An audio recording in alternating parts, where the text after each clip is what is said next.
Hello, ladies and gentlemen. My name is Kevin here, and welcome back to Hioki Monthly Facebook Live. The time now is 3:30 p.m., 3:35 p.m. in Singapore, and I'm reporting live in Singapore right now. And today's topic is on maintenance testing of lead-acid batteries using Hioki Battery Tester BT3554. Once again, thank you very much for joining us in this session. Now, ladies and gentlemen, just to share you that, do you know that Hioki's battery tester series actually began in 1986 with the release of the AC Millium High Tester 3225. Now, allow me to show you a picture of AC Millium High Tester 3225. And this is how it looks like. All right, and if you were to count since 1986, Hioki commemorates its 35th anniversary as a strong leader in the battery industry this year. Now, in fact, Hioki has seen the battery industry through its most critical stage of growth, the development and maturity of the lithium-ion battery, or better known as LIB. Now, LIB production sites of top battery manufacturers have proactively used Hioki's battery testers, now starting in Japan, and now has been spreading globally from Korea and to China. Now, today Hioki is trusted around the globe as the world's de facto standard of battery testers production as well as for research and development.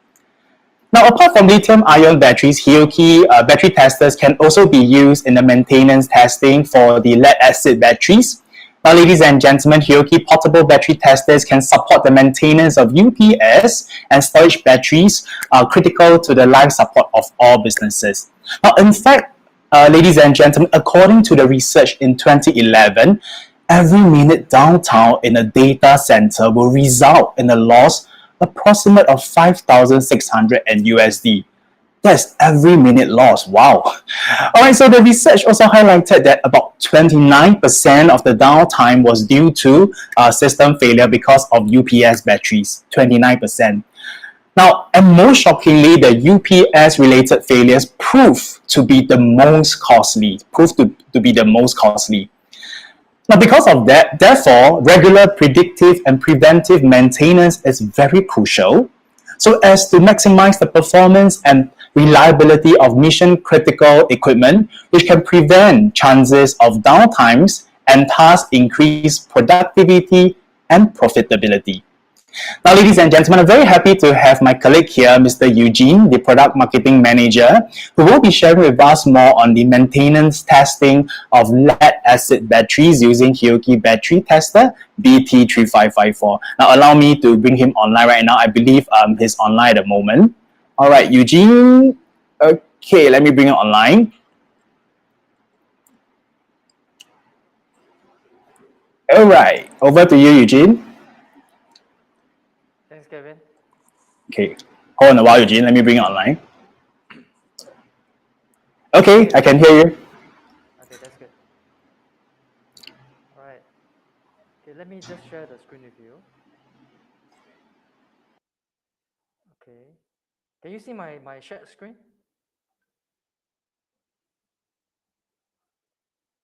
Kevin? Kevin, can you see my shared screen?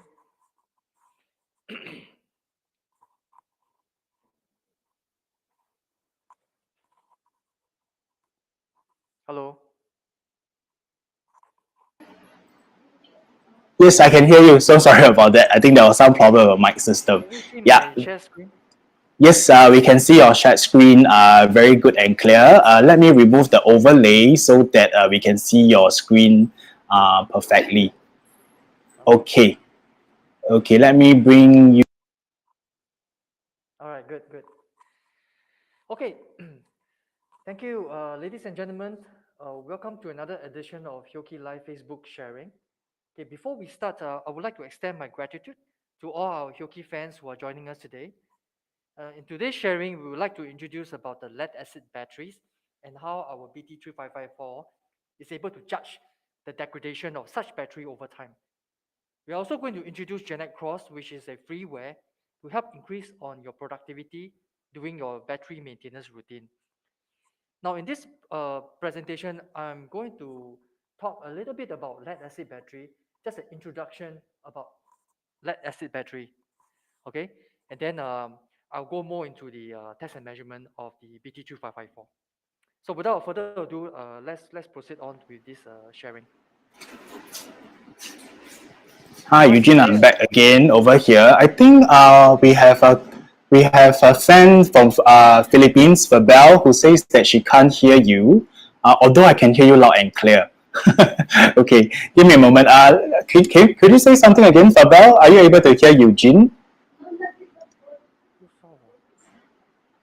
Probably, maybe we need Eugene to raise your voice. Although I can hear you quite loud and clear. Can the rest of you hear Eugene? If you are able to hear Eugene, could you actually comment in the session? Okay, Eugene, can you say something first? Okay, go on. Go. hello, hello. Definitely, I can hear you. But How about okay, not very clear, is it? Okay, I tell you what, just okay. okay, while Eugene is trying to fix his mic, probably just to remind our guests online, remember that our engineers will be answering your questions at the end of the session. So you can actually feel free to drop the comments, drop your questions in the comment session, and we will be very happy to pick up your questions towards the end of the session. I think we have some feedback from our guests over here. Eugene, they mentioned that it's not so clear. The audio is low. Mm. Okay. Is it better Okay. now? Is it better? Yeah, it's better, right?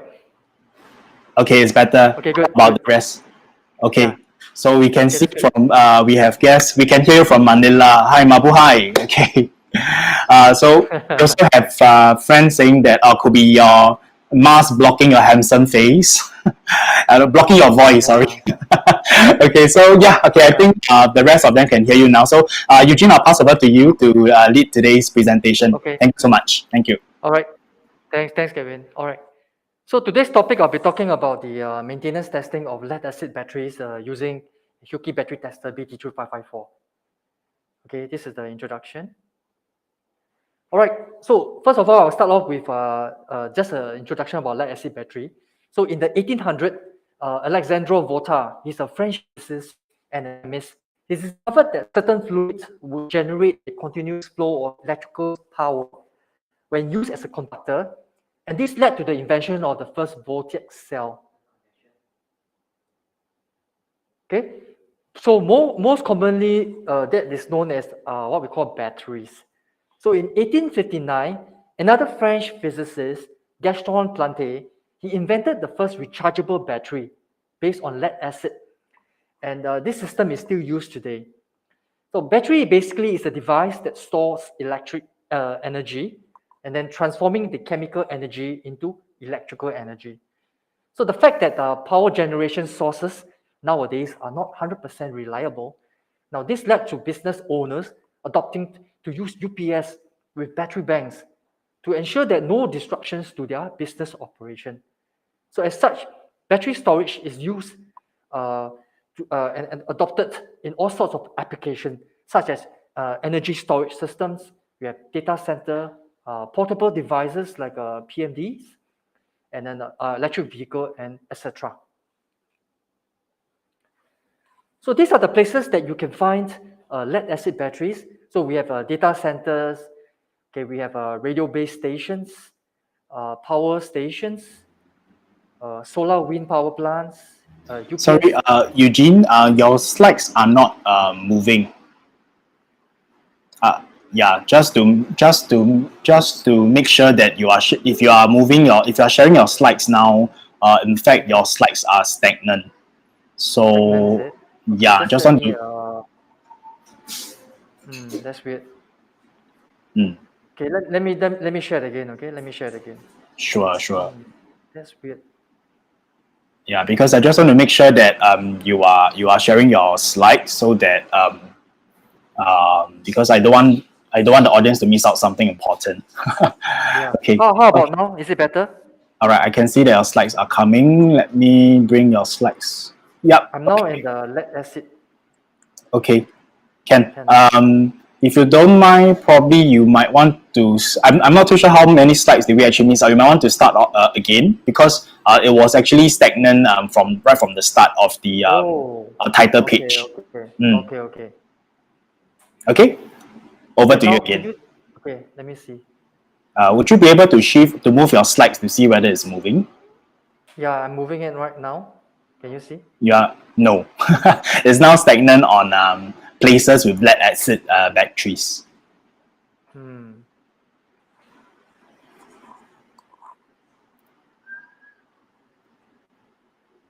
How about now? No, it's still not moving as well. Okay. Why?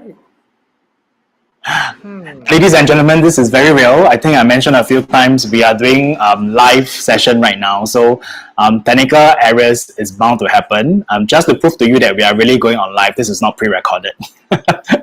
Okay. Um, no, I don't think there's anything on your screen at the moment. How about now? I'm moving it. Yes, it's moving finally. Okay, Moving? Ken. Ah, Yes, okay, okay. it's Thanks, thanks. working. All right, Okay, I'm thanks, so Eugene. sorry. I'll pass on to you. No Okay, I'm so problem. sorry. I'm so sorry for that. Yeah. It's more important that the guests are able to see your slides. All right. Okay. Okay, over to you. Okay, thank you. Yeah. So just now I was just talking a little bit about why we need to use batteries. Okay, because batteries are used because uh, power generation sources are not 100% reliable. So that's the reason why business owners are adopting to use UPS with battery banks to make sure there's no disruption to their business operations. Okay, so for battery storage, right, it can be adopted in various types of applications such as ESS, data centers, portable devices, and electric vehicles. So these are the places that you can find lead acid batteries. Okay, in this chart showing the different types of batteries, comparing the specific power versus the specific energy. From left to right, you have a supercapacitor, lead acid, nickel cadmium, nickel metal hydrate, lithium ion, sodium nickel chloride, and lithium metal polymer. Now, just talk a little bit about some of the batteries. Okay. Now, supercapacitors on the left here, the most left here, supercapacitors can operate for a long period, up to 20 years. It has the ability to handle high current value, is high efficiency, has a wide voltage range, wide temperature range, and long operating cycles, ease of maintenance. Now, the drawback is that the oldest rechargeable battery systems. Now, lead acid is rugged, is economically priced, it has a low specific energy and limited cycle count. Lead acid is used for wheelchairs, for golf cars, emergency lightings, and UPS. However, lead is toxic, so it cannot be disposed in landfill. Okay, next we have nickel cadmium. It's used where long service life is required. It has high discharge current. Extreme temperatures are required.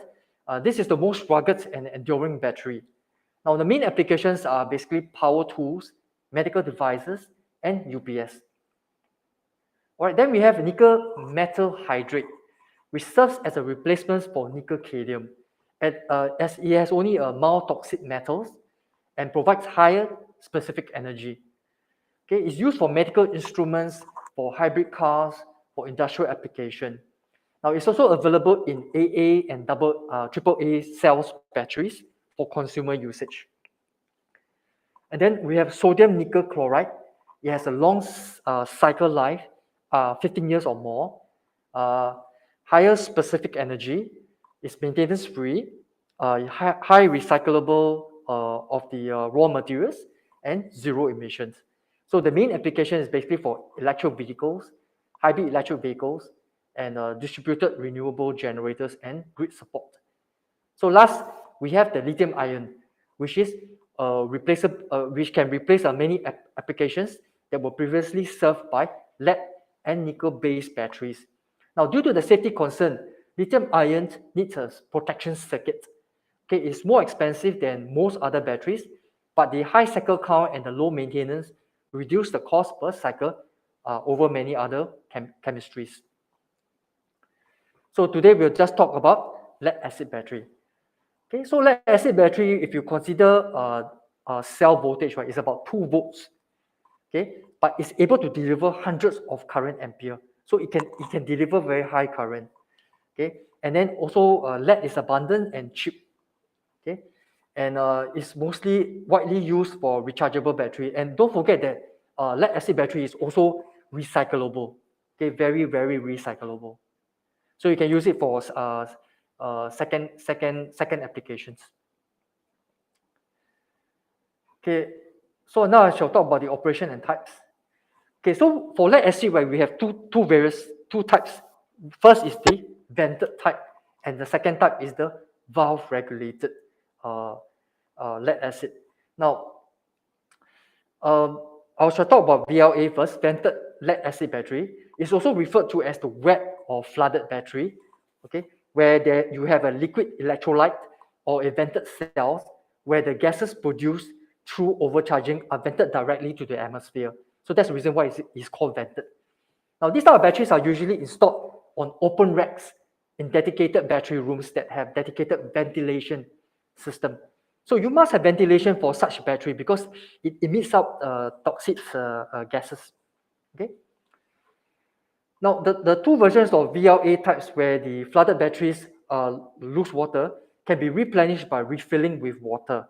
Okay. The second type does not need refilling due to the use of calcium plates to improve on the resistance to corrosion. So no excessive gassing also, and less water usage and lower self-discharge for the second type of VLA batteries.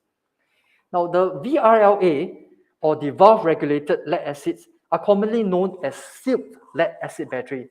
Now this type of batteries tends to not to sulfide or degrade as easily as the wet cells, the VLA types, and they are regarded the safest lead acid battery to use. Now, there are two main versions. The first is the AGM, or the absorbed gas mat, and the second one is the gel cell, or the jellified electrolyte. Okay, that's the second one. Now, when we talk about VLA, right, so there are three versions to VLA. The first is the SLI, that is commonly used in automotive. Now, SLI stands for starting, lighting, ignition. Okay, this kind of battery is economical and provide a good level of current at low cost, but it has a short life cycle. The discharge depth is not as great, not greater than 10 to 20%. Now, the second type of VLA is what we call the traction battery, and these are mainly used in heavy industrial electrical applications such as forklift, trucks, electrical tractors, large industrial cleaning machine. Okay, these are designed for applications where deep discharge occurs. Now, the third type is called the stationary batteries, and this is used in switchgear substation, power generation, microwave relay sites, telecommunication, solar PV, oil and gas. Okay, they have a long useful life and very low maintenance is required for such batteries. So I will mention again on the two versions of VLA types where the flooded battery lost water can be replenished by refilling water, right? Now, the second type does not need any refilling due to the use of calcium plates to improve the resistance to corrosion. Okay, this is what I mentioned previously. Now, the next one is called the valve-regulated lead acid, or what we call the VRLA. Okay, this is commonly known as sealed lead acid type. Okay, this will emit gas during charging, but because the VRLA incorporates a mechanism in which the gas is made to react with the battery negative electrode, and then it converts the gas back into water. Okay, because it is sealed, right? The water cannot evaporate, so it's contained inside there. Okay, that's what makes it safe. Now, based on the two types, we have the AGM and the gel type. Okay, the AGM batteries features a fiberglass mesh between the battery plates, which serves to contain the electrolyte and separates the plates. So it has a better self-discharge characteristic over the temperature range. Now, the gel battery use the jellified electrolyte, where the sulfuric acid is mixed with the fumed silica, which makes the resulting mesh gels like a gel-like and immobile. Now, the gel battery reduces the electrolyte evaporation, spillage, and this will lead to less corrosion problems, okay? Which is very common for the wet cell battery. And this will boost the greater resistance to shocks and vibration. So due to the construction, the gel and AGM type of VRLA can be mounted in any orientation and do not require constant maintenance. So you can put sideways, upright, but not upside down. Okay, you cannot put it upside down. So then I'll talk about the degradation. Now, all batteries are affected by self-discharge. Okay, it is permanent and cannot be reversed. So self-discharge increases with age, number of cycles, and elevated temperature.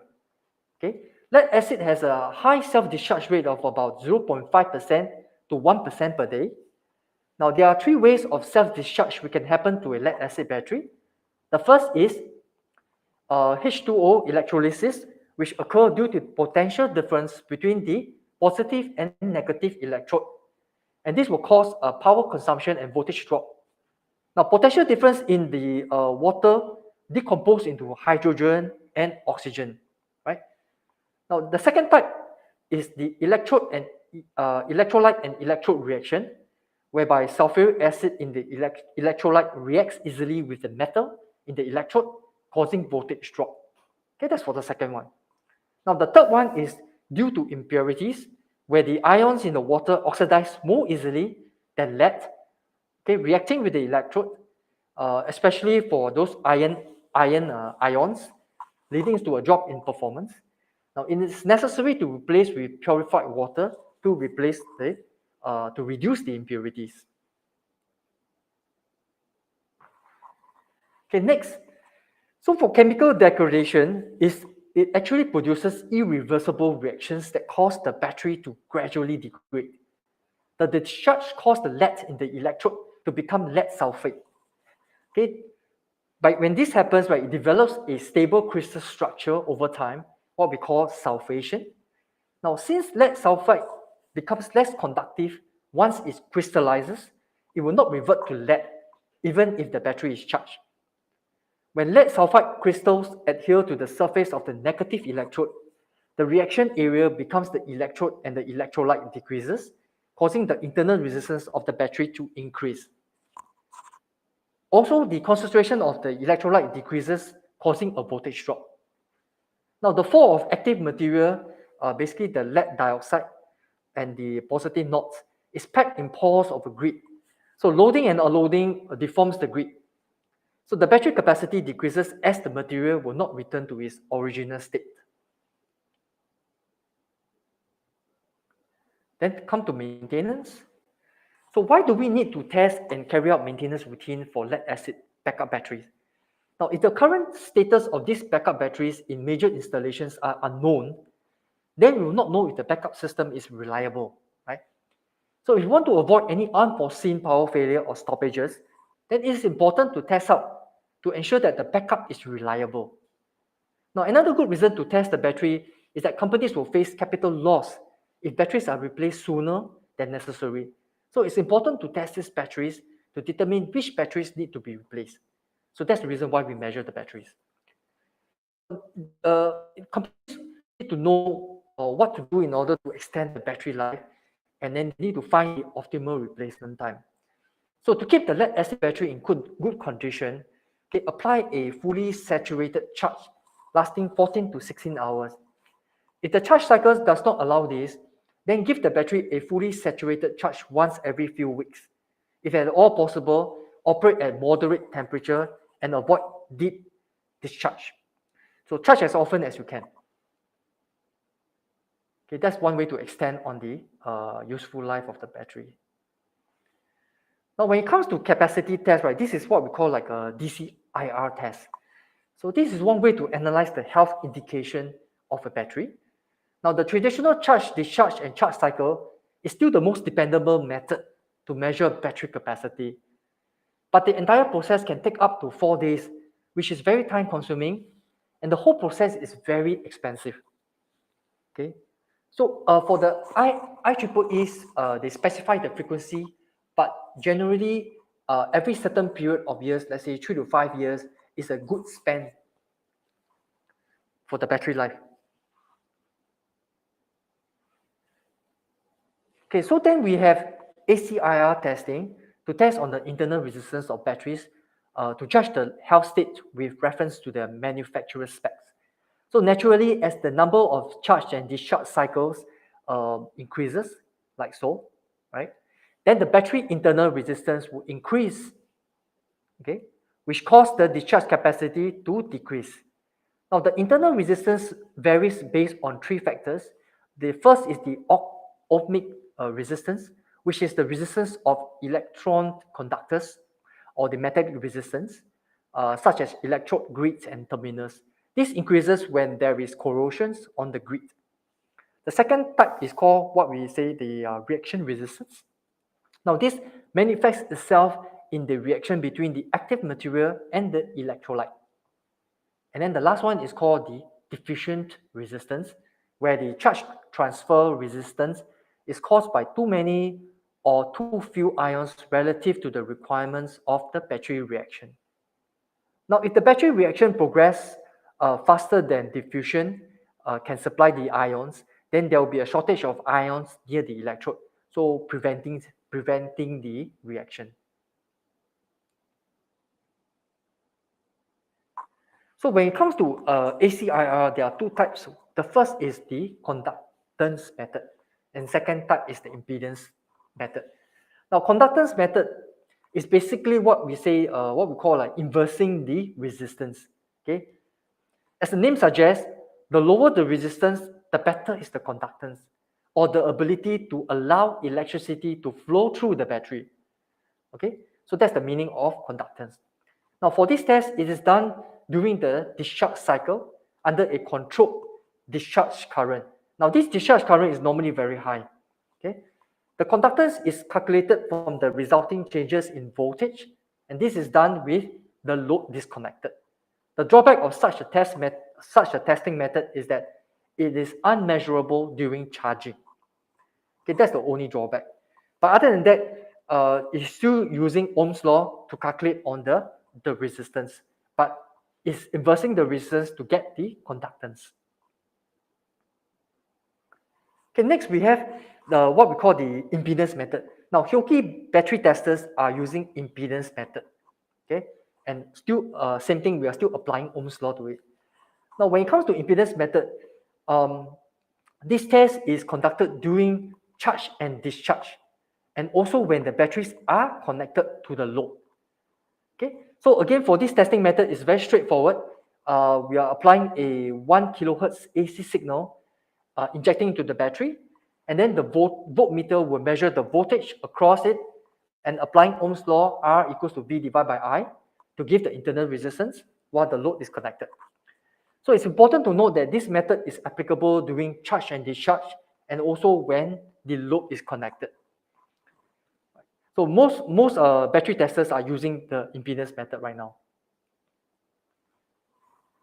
So if you ask, why do we need to inject a 1 kilohertz AC test signal? Okay, now, and why are we not using DC signal in that sense?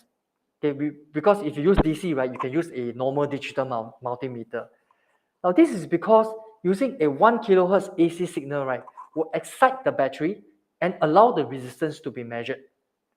Now, if you're using DC signal, then the inherent electromotive force prevents correct measurements of resistance. And that is why, to eliminate this EMF effect, we have to use a AC 1 kilohertz signal.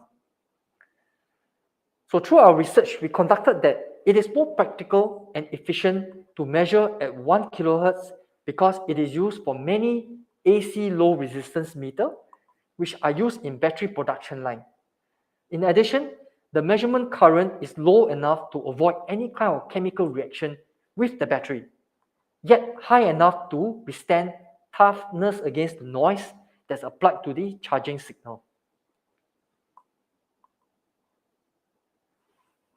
So what is the Hioki solution for this? So amongst the Hioki battery tester, we have basically three solutions for the battery industries. It's quite clear when it comes to maintenance, our portable BT3554 will be the most suitable because we have a battery that's installed and you can bring it around. Now, when it comes to production, okay, we have the 3561, which is for notebook and battery pack. Now, the BT3562 over here can be used for electric motorbikes, electric tools, batteries, and the voltage is up to 60 volts. Now, for the BT3563, okay, this is used for hybrid electric vehicles. And for the BT3564, this is used for pure electric vehicles. Okay, when it comes to for R&D application, we have the BT4560 and the IM3590. For the BT4560, it's able to inject high and low frequency. And all these battery testers are using impedance method to calculate the internal resistance. But for this presentation, I'm just going to focus on the maintenance sector for using, they are using the BT3554. So the BT3554 supports the maintenance of UPS and storage batteries, critical to the redundancy support of all businesses. The battery internal resistance tester sets the standards for assessing the deterioration and the remaining life of UPS batteries and other lead-acid batteries by giving a complete diagnosis. The BT3554 includes everything that you need for your maintenance task. So I'm going to explain the key features in more details in subsequent slides. Now, the first is for UPS that is in operation, the noise level is quite high, okay? And even more so when there is an electronic load where there's switching involved. So this makes the measurements unstable in that sense. So you're going to get high and low readings that is not repeatable in that sense. Now, to solve this, the BT254 incorporates two solutions. One of it is using filters. So here we will show you an example of measurement without noise reduction. So you can see that the data here is quite dispersed and low repeatability. Now, when you incorporate noise reduction technology, okay, there is high repeatability in the measurement results, like so. The second solution is noise frequency avoidance function. If noise still affects the stability of the results, that means you're still not getting the repeatable results, you can activate noise frequency avoidance function by following these steps. First, you turn off the instrument, then you press the ohm symbol along with the power button. Okay. Next, you should see a frequency symbol that is when it's activated. Okay, the instruments will automatically display the internal resistance value with reduced noise.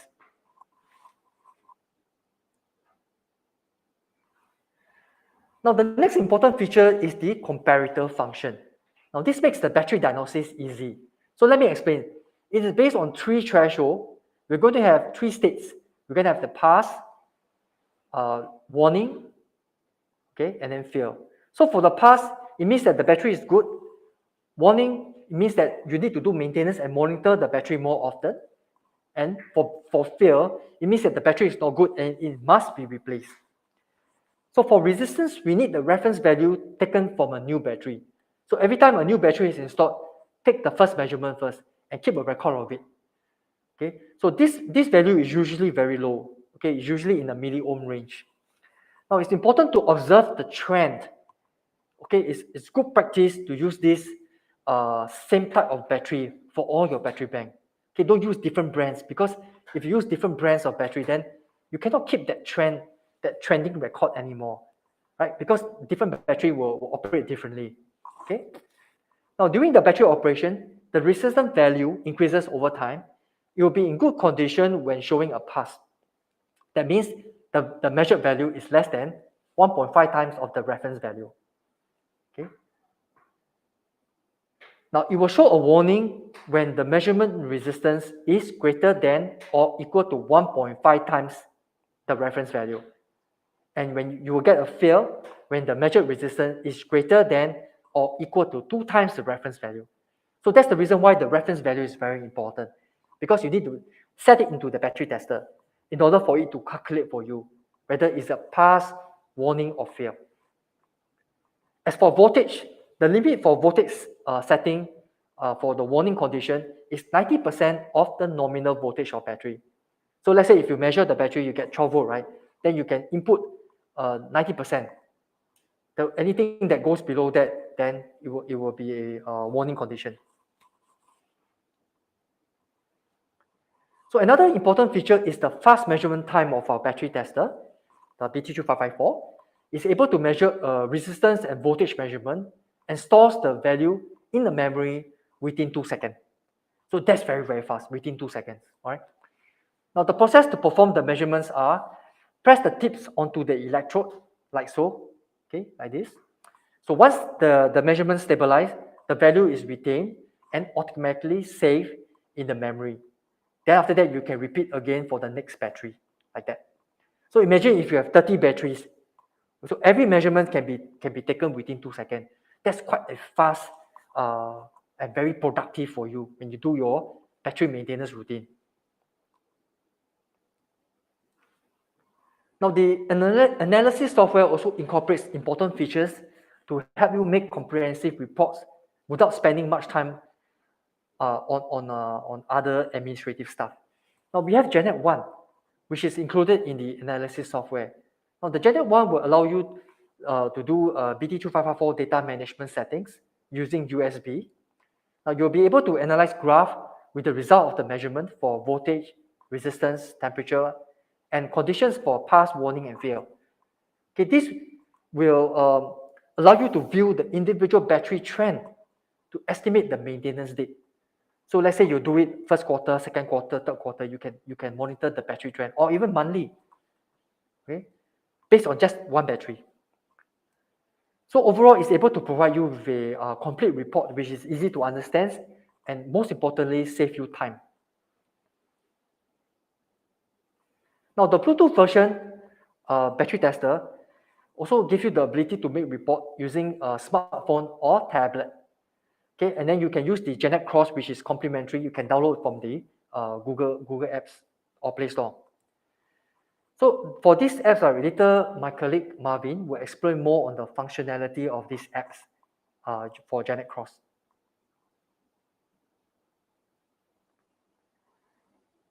Okay, so now I'll talk about the industrial practice. Now these are the standards to follow with regards to the different types of battery. So for nickel cadmium, you can follow the IEEE standards 1106. For lead acid battery, you can follow the standards 1188. This is for valve regulated lead acid. And then you can follow the standards 405 for vented lead acid type. Now the maintenance routine is just for reference, and depending on each company's policy, but it will be good to carry out the IR testings for new battery and subsequently quarterly or yearly, depending on the status of the battery. Now in these standards, there are other types of testing, such as flood charge current, capacity testings, but IR testing is applicable for the BT2554. So that's all I have for my presentation. I shall now hand over to Marvin for the demo. And then after the demo is completed, we will move on to Q&A. So over to you, Marvin. Thanks, Eugene. I'll now bring Marvin online. Okay, please give me a moment. Okay. All right, Marvin is here with me. Wow, Marvin is all ready to do his presentation. Okay, we have Marvin, and I'm going to bring Marvin's screen on the live demo as well. Okay. All right, so looks like... Can you hear me? Yes, I can hear you loud and clear. Can everybody hear Marvin over here? Marvin, can you say something? Hi. Hi everyone. This is Marvin from Hioki, Singapore. I'm the product marketing engineer here in Hioki, Singapore. And today I would like to do the demonstration of the BT3554. Can you guys hear me? If can, just give me a comment or just give me a thumbs up. Can hear? If you can hear Marvin, I think my young engineer over here needs some support. If you can hear him, please give him some comments, some thumbs up, some response if it's possible. All right. Okay, looks Okay, looks like our guests are pretty shy, but I think I can hear you. So Marvin, sure, yeah, sure. I think my colleague, my some of the fans, my colleague, they are saying that they can hear you. So it's good. All right, so Marvin, over to you. Sure. Thank you, Kevin. And thanks for the Eugene very wonderful presentations. And right now, I would like to introduce to you guys this BT3554. Okay, so as you guys can see, right, this is the BT3554-11. How to judge whether is it dash 11? Because it comes with the L probe, the L2020 probe. And also, not only for that, this BT3554-11 will be have the built-in Bluetooth functions. And when you purchase this BT3554-11, right, it comes with this carrying case as well. And in what will be having inside, right? Let me just open up and then show to you. This is the items that you will get, like for example, the this zero adjust board and the instruction manual, and also the PC, CD, everything is inside. Yeah, and also you do have a field, the spare fields over here, and we will come together with for you is the 8 pieces of the double A battery to power up this BT3554. Okay, so right now I would like to over here, right, what I have. Kevin, can you have another angle for the demonstrations? Okay, you can make my screen smaller. Okay, okay, sure.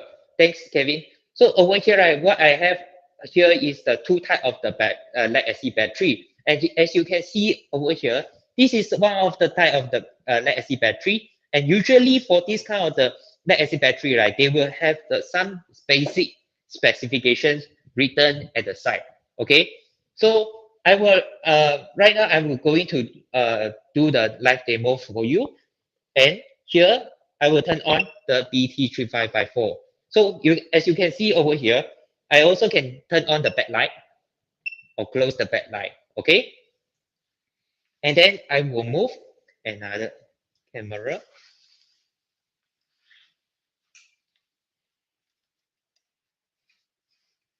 Just give me a minute.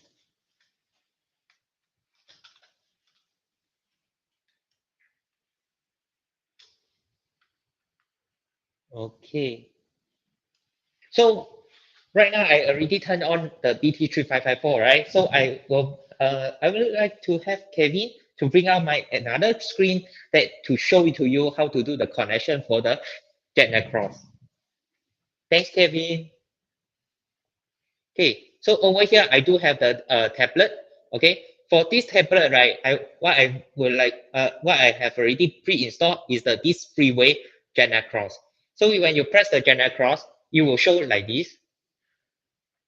Okay, yeah, maybe okay, thank you. And then over here, you can press, this is the BT3554. So from here, you BT3554 series, after you press in, then you can see the signal. This is the signal sign. Can you see?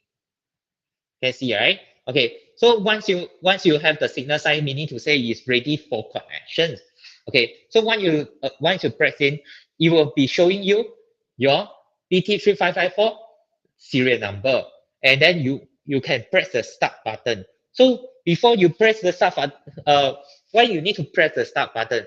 Press the start button over here, right, is to import the previous record data like this. Okay,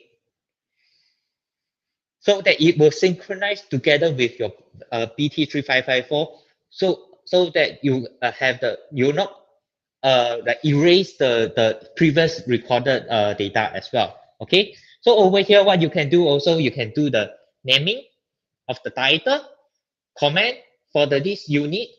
Okay, so this is okay. Nevertheless, let me start from the testing. Okay, so just now, Eugene have also shared with you one of the UPS, right, is a 2-second measurements. do the test. Okay.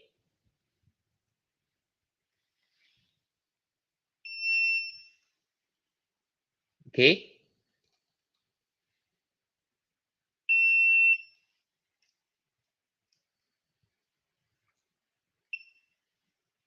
Okay, so I just complete three battery measurements within a few seconds. As you can see, this is a result I have already. So how to see the result? Actually, you can press at the record button, and then you can see the result and the chart over here. And also you can see the threshold. Like for example, over here, what is the threshold? And then this is the setting that just now I have already set. And you can press any particular recorder data, and then you will see the internal resistance display over here. This is how convenience you can have. Okay, you not only can see the resistance, you can choose for the voltage as well. Okay. Okay, so this is how convenient when you are using this Gen Cross. Not only for that, when you press the stop button, all the data will be saved, and then you can just do the export by checking it, and then you just create a report. And then after that, you can do the format. For example, what is the covers format, like the title, like testing or the demo,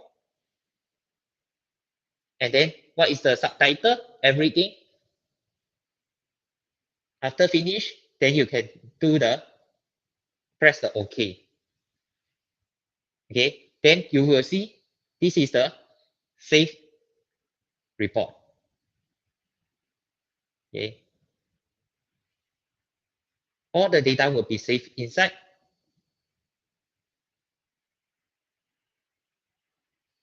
like this. Okay, so not only for this, right, you also actually can insert the picture.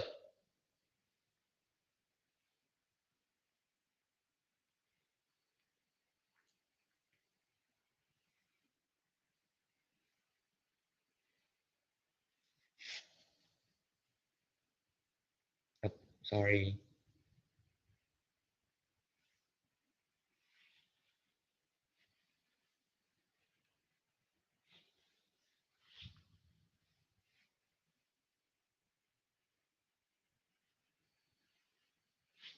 Okay, so like for example, you press stop button, then from here, right, you can press add others, then you take a photo, then you can go for, like for example, the locations. You just take a, sorry, let me take a photo. Okay, then you can go back. Here, this is the photo that you have taken. Like for example, I check on these two, and then I do the exporting. Okay. Like over here, you can see there is the photo, same data, and there is a graph for the temperature, comments. This is the photo. Okay, that's it from my side. Hope you guys enjoy these sessions, and I would like to pass back to Kevin to continue.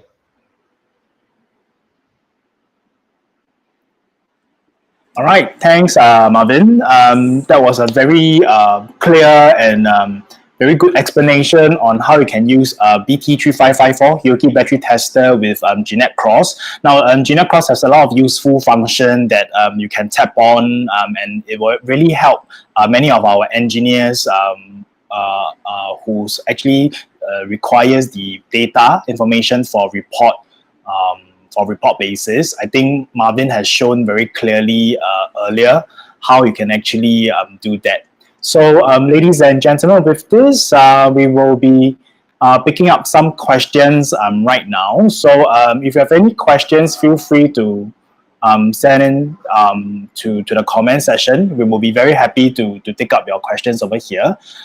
With regards to Eugene's presentation or whether with regards to Marvin's demonstration, we'll be very keen to help you on that. So please bring in your questions. We are all ready. All right. While we are waiting for the questions, probably just to explain to you that GNet Cross is a very, very useful function from Hioki. I think if you are still not aware, Hioki GNet Cross is a complementary software that allows our end users to connect easily to the phones and tablets. Not just BT3554, we have a lot of other useful field measuring instruments from clarimeters, insulation testers, which you can actually connect directly to GNet Cross. So feel free to browse our website, or actually you can actually download GNet Cross from this Apple Store, from Google. So all these are all available. Simply just search for GNet Cross and you will be able to download. All right. Maybe while we are waiting for inquiries coming in, Eugene, would you want to share with the audience, maybe again, the difference between GNet Cross and GNet One? Because I think customers who are not familiar, they might be lost. What's GNet Cross? What's GNet One? Is it the same thing? Probably you want to highlight to our audience here again. Okay, the main difference between the GNet 1 and the GNet Cross is the GNet 1 can be used for the laptop under Windows environment. Okay, now how to connect the BT3554 to the laptop using GNet 1? You have to use a USB connection. Okay, plug it to BT3554, on the other end, plug it to the laptop. And then from there, you can download all the information and do those kind of battery analysis management. Now for GNet Cross is mainly used for mobile phone apps, mobile phone and tablet. Okay, then you can install from the Play Store the GNet Cross, and then you can use the Bluetooth to connect to the BT254, the Bluetooth model, and then whatever measurements that you take will be transmitted to the mobile phone or to the tablet. Okay, this will help you increase your productivity. So there's no more any need to do any writing anymore. The moment you measure, the data will be transmitted to the mobile phone or the tablet. That saves a lot of time. Okay, so not only that, after you have done that, as what Marvin has showed you, you can generate reports, you can look at the graph to see which is passed, which is having a warning, and which is failed. For Right. the acid battery. Yeah. Okay, so I also want to state a few things. Now, a lot of customers like to ask, can your BT3554 be used only for lead acid battery? Okay, can it be used for nickel cadmium? Can it be used for lithium ion batteries?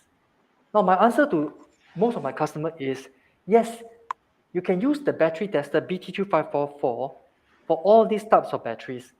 But most importantly, you cannot judge. Okay, you can only judge for lead acid battery. Okay, but you cannot judge the degradation of nickel cadmium or lithium ion. Why? Why is that so?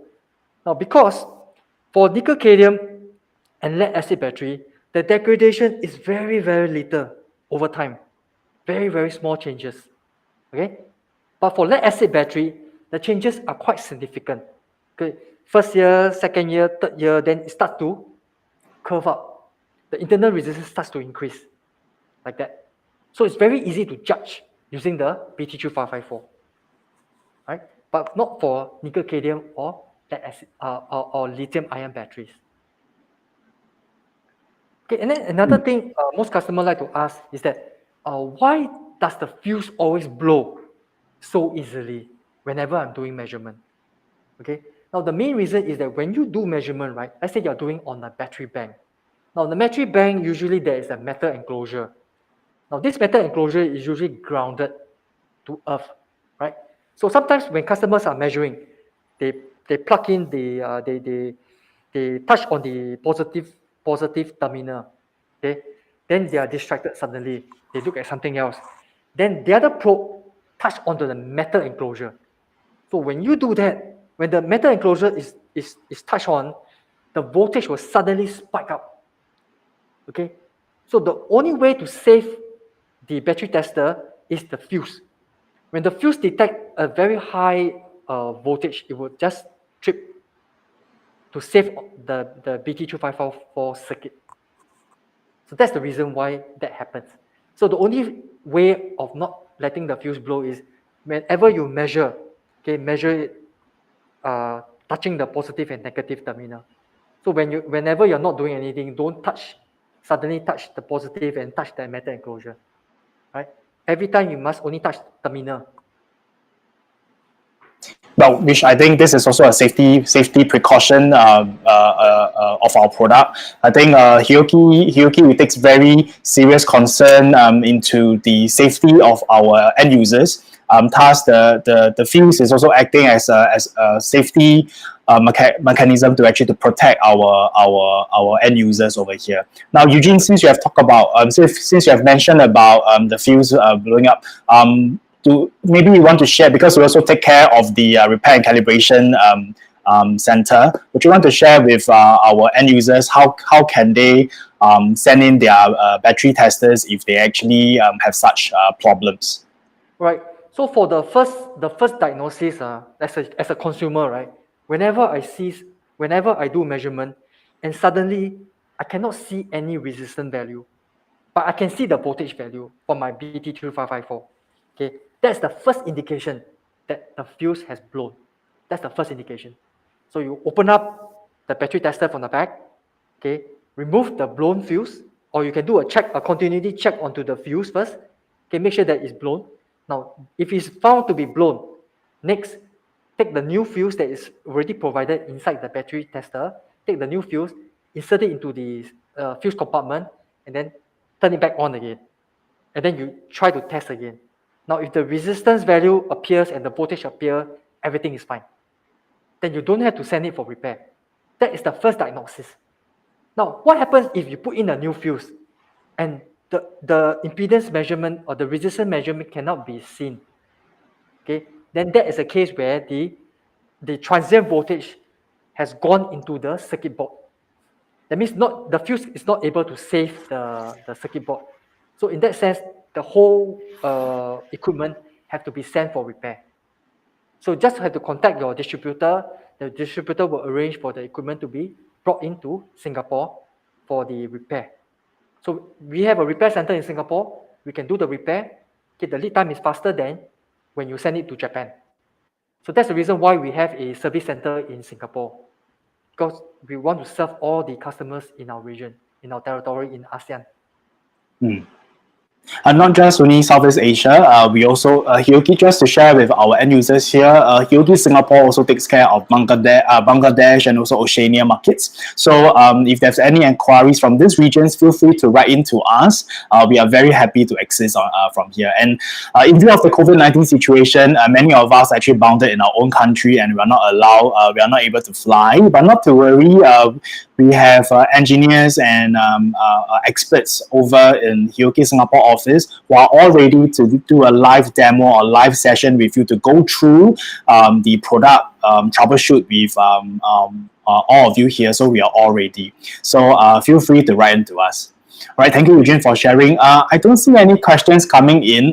Anyhow, also want to share with our end users here. In fact, Hioki BT3554 is one of our best sellers within the region. I probably think that our end users who are online with us here, they are pretty aware of how to use BT3554, battery testers BT3554. Unlike other products like power quality analyzers, power loggers, where the interface might be slightly more, requires more technical training, and also requires maybe on the graph analysis, they might need more support. So I probably think that for battery testers BT3554, more of the users here are coming online to see if there's any additional knowledge to be learned. So yeah, probably that's why the questions are not coming in. But not to worry, ladies and gentlemen, you can still send in your questions to us on our Hioki Singapore Facebook page. This video will be going,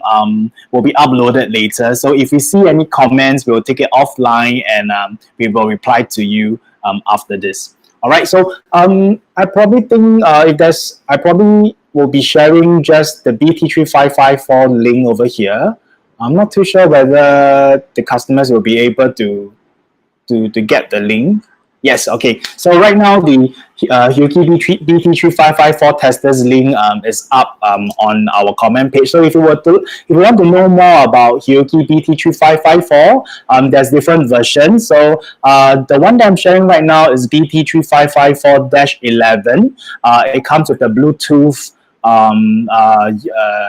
comes with the Bluetooth function. It also comes with the L2020 probe. Now, what is this L2020 probe? It's actually an L-shaped probe that allows our end users to use and measure the parameters easily. You know, many times the battery testers are located right at, the batteries are actually located right at the back, and it's very hard for our end users to actually to put in their probes to do their measurements. So I think my colleague just brought in the L2020. Let me show you. Yes, okay. So this is the L2020 probe, which is an L-shaped format, which is easier for you to put in the test probes to actually to measure the parameters. All right, so BT3554-11 comes with the L2020L probe and also the Bluetooth function. We also have other models that are non-Bluetooth, and also that doesn't comes with the L2020 probe. It comes with just a normal probe for you to do testing. So you might want to consider which one is more suitable for you. And also, probably you might have a budget that you might want to consider. So we have 4 different models. You might want to go online to take a look. So whatever that I'm sharing right now on the comment session, BT3554-11 is probably a more a complete version of Hioki battery tester. All right. So bear in mind before I end this session with Eugene, bear in mind that Hioki BT3554 really comes in very handy together pairing with our GNet Cross software. Pairing with GNet Cross software will allow you to do report easily, and there are other models that are compatible with GNet Cross as well. And it's complimentary, it's free. So tap on this good feature from Hioki. And if there's any questions, feel free to write into us. All right.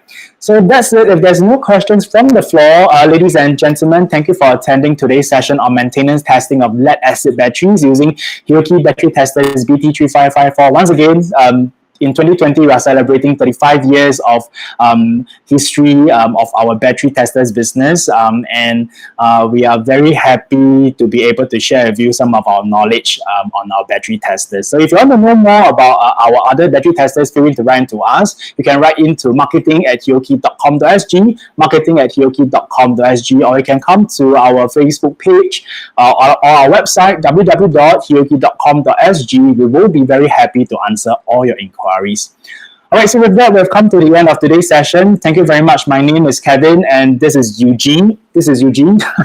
Okay, and I also have Marvin, who is probably somewhere in office right now. So thank you very much for joining us this session. So once again, ladies and gentlemen, stay safe and take care. We'll see you next month. Thank you very much. Bye-bye. Bye-bye.